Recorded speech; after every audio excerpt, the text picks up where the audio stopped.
with the CBC Evening News and our top story tonight.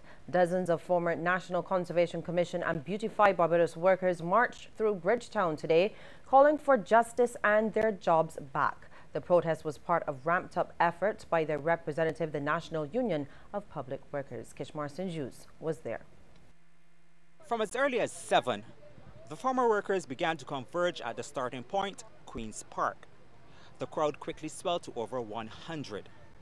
Despite a late start, placard-bearing protesters made their way out of the park at 9:30. Light showers did not dampen the mood as they were joined by other supporters chanting "Solidarity Forever." The march through Bridgetown lasted about 45 minutes. Acting General Secretary of the National Union of Public Workers, Rosalind Smith, suggested others may have been prevented from taking part. She revealed that in addition to getting justice for the retrenched NCC workers, the union also wants pressing matters addressed. There's a dire need for appointments of workers in the public service. And we are not going to allow the government again to allow people to go out of the service without their due right in terms of an appointment. So that would probably be the next issue on the agenda. We're looking to get those young workers who have been in there for 5 and 10 years appointed. NUPW President Walter Maloney says the turnout shows there is support among Barbadians for the cause.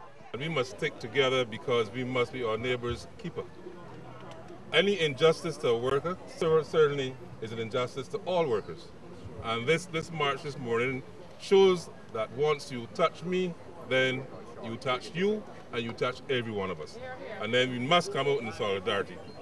The former workers said they had to be part of today's protest action as they want back their jobs. I'm glad to see that the people come out and represent us. It's not only hurting we, the workers, it's also hurting the government because they do not have the money. If they had last and first out, they wouldn't have a big set of money to have to pay out. We will win at the tribunal. Anybody that has any legal basis will realize that the workers have a very good, a valid case. My job name is Brandon Greer. I know lose a house in court and $46,000 through NCC semi home. Nobody wants to be the march for pay house and I lose $46,000 and a house in court. Kishmar Sandals, CBC News. And the case of the National Conservation Commission will be one of the top priorities of the newly configured Employment Rights Tribunal. Chairman Hal Gollop says there are about 77 cases to be heard, and all the cases are important. He was speaking to the media before a tour of facilities allocated for the tribunal's support staff at the Ministry of Labor's Warrants Office.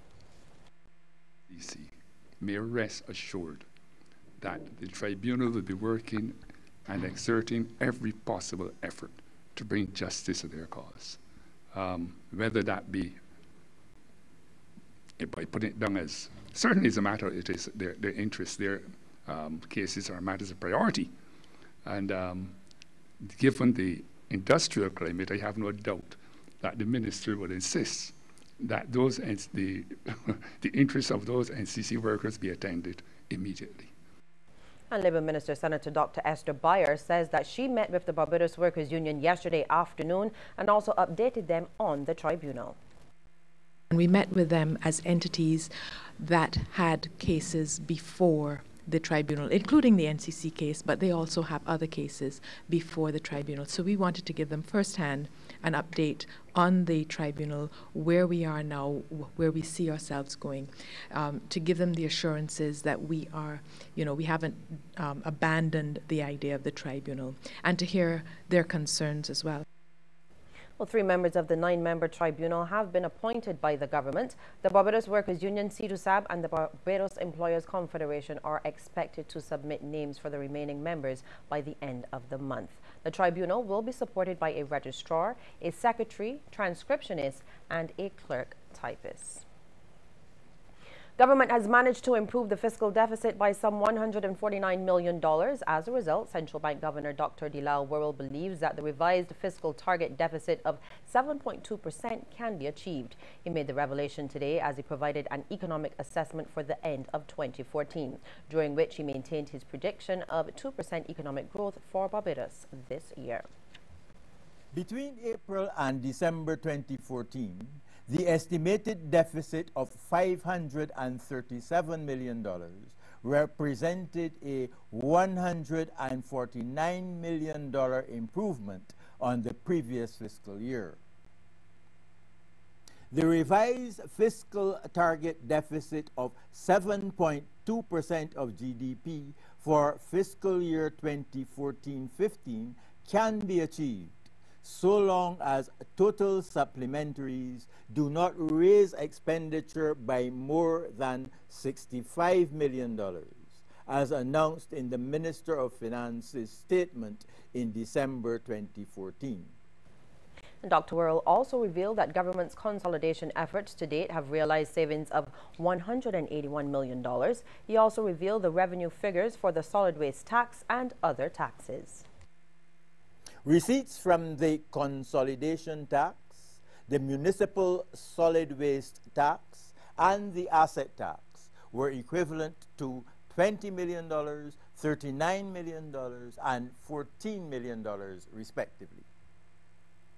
Notable declines were registered in expenditure on wages and salaries, $53 million, and grants to public institutions, $55 million. The Speaker of the House of Assembly, Michael Carrington, today recused himself from the chair at the start of the sitting of Parliament. He took the action after the newly appointed leader of opposition business in the House, Santia Bradshaw, raised objection to the Speaker remaining in his seat. This is in light of a publicized legal dispute between Carrington, who is an attorney, and one of his clients. Mr. Carrington immediately left the lower chamber and was replaced by Deputy Speaker Mara Thompson. This situation obtained for the full duration of today's session, which ended just around 5 this afternoon. The House has been adjourned until next Tuesday, January 20th. Government has moved to amend the Value-Added Tax Act to plug a loophole to ensure that people can't avoid paying all the taxes due on VAT for goods and services. The measure was piloted in the lower house this morning by Finance Minister Chris Sinclair during the first sitting of the House of Assembly for the year following its Christmas recess. We saw this anomaly in the system where import duties were going up or holding steady, excise taxes were going up or holding steady, but the VAT was going in the opposite direction on the same item. And we knew that something had to be wrong. So we invited the new Barbados Revenue Authority, along with the Customs Department, to investigate and see why this was occurring and what explanations could be given.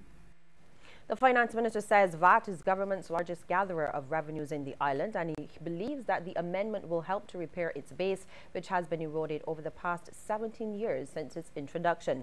He says the investigation into the decline in VAT payments revealed some very interesting findings.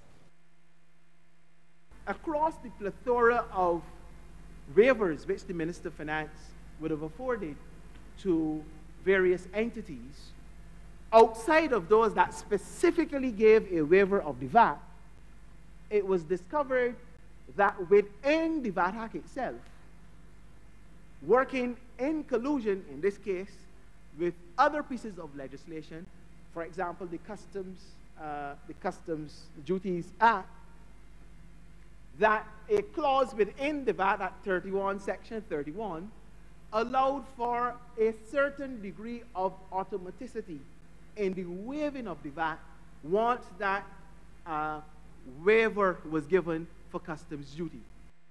Meantime, opposition leader Mia Mottley has called for a national approach to stabilize the economy and the fiscal affairs of Barbados. She made the comments in the lower house while supporting an amendment to that act. She's charging that government has a revenue problem that's beginning to affect the social fabric of the island. Ms. Mottley says all efforts must be made to restore confidence in the island and to help it regain investment-grade status.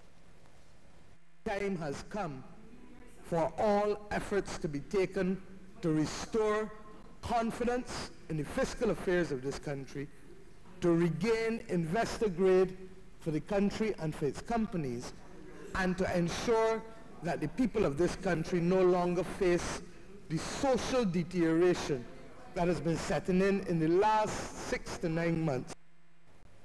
Ms. Motley also warned against imposing any more taxes on Barbadians, saying that the island cannot tax its way back into economic health and stability. She also charged that government owes Barbadians over $300 million in various monies, including income tax refunds.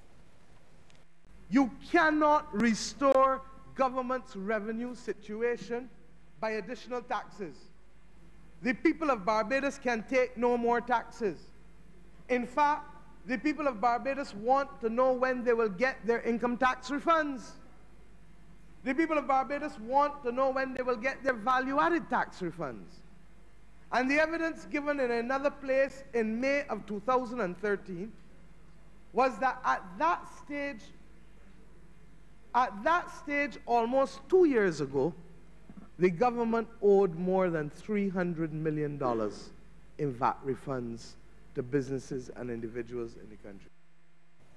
Meanwhile, Minister of Culture and MP for Christchurch West Central, Stephen Lashley, says all the signs are pointing to a return to growth soon for the Barbados economy. He's also embracing calls for a national consensus on economic matters. I also believe that the Minister of Finance was very clear in introducing what is in effect a rather simple amendment to the Value-Added Tax Act to the House. But most importantly, I believe that underpinning this amendment has got to be an indication that the government is moving in the right direction in relation to its fiscal policies. There will be no school tomorrow for students of the Coleridge and Parry School in St. Peter. The closure is to facilitate repairs to a burst water main on the premises, and parents and guardians are therefore being urged to make the necessary arrangements to accommodate their children. Well, coming up after the break, Sandals on schedule for its grand opening. But first, we want to get your take on this question. Do you think anything was achieved by today's march? You can text yes or no to short code 8111, and we'll have the result for you at the end of our news. Be at the Naniki Barbados Music Festival January 15, 17, and 18, featuring Denise Jana, David Rudder, and Maxi Priest. Be at the Frank Cullimer Hall January 15th as Denise Jana presents Ella, a tribute to jazz legend Ella Fitzgerald. Then on January 17th, Maxi Priest takes over Holders, and David Rudder unites the Caribbean on January 18th on the lush grounds of Naniki. Other featured acts include Debbie Reefer, Nikita and C4, Albert Olton, and Biggie Irie. Tickets are $80 general, $250 VIP. Visit any Ticket Pal outlet or nanikimusic.com. The Naniki Barbados Music Festival is brought to you by JetBlue, DB South Winds, Barbados Tourism Marketing Inc., The Sandpiper, Settlers Beach, and Ticket Pal.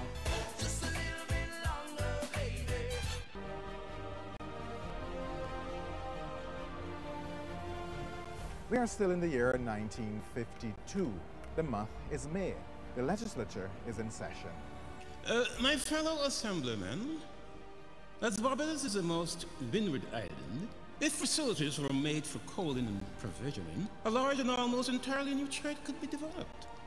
Furthermore, I think it would be decidedly better to construct a breakwater with blocks of concrete, grooved and tongued for the outer wall, and return some distance at the end of the internal wall, instead of attempting to make a mammoth structure by depositing plastic concrete in the silt-tongue seabed. This is the story of Barbados' sea portal, the port of Bridgetown, and it's coming soon to CBC TV8.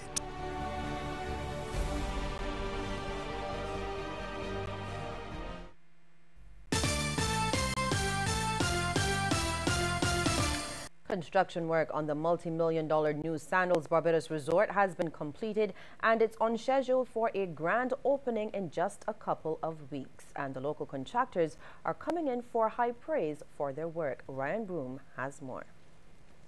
Chairman of Sandals Resorts International, Gordon Butch Stewart, and Sandals executives invited senior tourism officials and members of the media to a soft launch of the resort. Mr. Stewart says he was very impressed with how quickly local contractors were able to complete the work and the overall quality. They got up to speed very quickly. The quality of the work is tremendous, and I can only compliment them. Everybody, the communities of Barbados, were so much help to us in so many different ways. the government, the opposition, everybody. For us, it's just a happy experience. Minister of Tourism and International Transport Richard Seeley was also on hand, and he says he's impressed with all that he has seen. He echoed Mr. Stewart's comments about the work of local contractors and says he's looking forward to the start of work on the Sandals Beaches Resort in St. Peter later this year. There's no doubt as well that that the strong start that we've seen to the winter season in this Sandals initiative will help sustain what we are seeing now, and we are hoping to of course finish the winter quite strong and take a significant momentum going into the rest of the year. Meanwhile, Mr. Stewart says Barbados' brand presence continues to be strong, and the Sandals brand has helped to boost the island's profile in the North American market. He says they have already started to see a major response in the North American market. I think Barbados is an easy place to market. I think you've got such a powerful name and image overseas. It's such a positive image that for us, it's just a great pleasure to be associated with it. The reaction we have had is tremendous. Everybody knows Barbados. I never knew how strong Barbados was in the UK market. It was a lovely surprise. Ryan Broom, CBC News. Well, news tonight of yet another shooting incident. A teenager was rushed to the Queen Elizabeth Hospital this afternoon after he was reportedly shot while at Barbary Hill, St. Michael. Police Public Relations Officer Acting Assistant Superintendent David Welch confirmed that the incident occurred around 4. He said that the young man was taken to the hospital by a private motorcar. CBC understands that the injured young man is 18 years old. The extent of his injuries could not be ascertained up to news time, but we will continue to update you on this incident as more information becomes available. And a young man shot by police last week has been remanded to prison until early next month. Rico Coco Rashawn Gaskin appeared in court yesterday where he faced a charge of unlawfully and maliciously engaging in conduct that placed Marvin Victor in danger of death or serious bodily harm last November. Gaskin was also charged with engaging in similar conduct which placed Akeem Waith in danger of death or serious bodily harm. These two charges are indictable and must be heard by the Supreme Court. Gaskin was also charged with damaging a car on November 23rd and unlawfully assaulting 2 police constables last Thursday. Well, still to come, a look at some of the major stories across the region, but first a reminder that we want to hear from you on this question. Do you think that anything was achieved by today's march? You can text yes or no to short code 8111, the results at the end of the news. And you can also follow us on Twitter at CBC_Barbados and on our Facebook page, CBC News Barbados.